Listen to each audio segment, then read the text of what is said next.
Hello යාළුවනේ කොහොමද ඉතින්? ඉතින් මං දැන් ඔයාලට කියන්න යන්නේ මේ Linux වලට තියෙන වෛරස් එකක් ගැන. දැන් ඔයාලා ටිකක් පුදුම වෙනවත් ඇති. මොකද මේ Linux වලට Windows වලට වගේ නෙමේ වෛරස් එනවා අඩුයි කියලානේ අපි අහලා තියෙන්නේ. නමුත් මේක ඊටාම මේ දරුණු ගණේ වෛරස් එකක්. මේක Linux වලට එන්න පුළුවන්.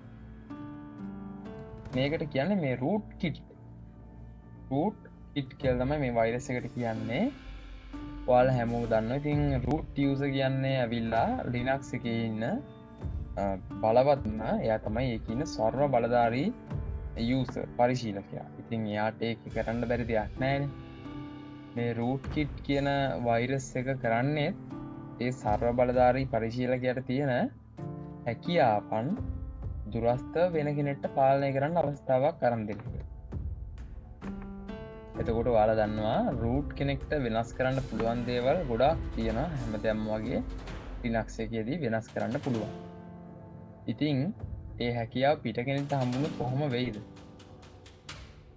මම දන්න තරමින් ලංකාවේ ගොඩක් ප්‍රමාණයක් පාවිච්චි කරන Windows වල නම් Defender කියලා වෛරස් ගාඩ් එකක් තියෙනවා.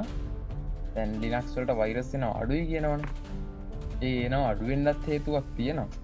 මොකද Linux කියන්නේ මේ අපේ open source system එකක්, open source operating system එකක් නිසා ඒක නිතර අප්ඩේට් වෙනවා. ඒකින්ද වෛරස් එනවා අඩුයි.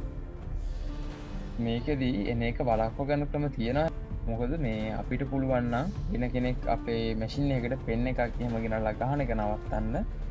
පිට අයගේ දේවල් අපේ මැෂින් එකට ගහන්න නැතුව ඉන්න. එතකොට වළක්වා ගැනීමේ යම් හැකියාවක් තියෙනවා. නෙට්වර්ක් එකකින් උනත් මේක ඉන්ස්ටෝල් කරන්න පුළුවන්. ඒක නිසා බොහොම පරිස්සම් වෙන්න ඕනේ. මේකෙදී ඔයාගේ තියෙන දේවල් නැති වෙන්න පුළුවන්. ඔයාගේ කම්පියුටර් එක වැඩ කරන්න නැති වෙන්න පුළුවන්.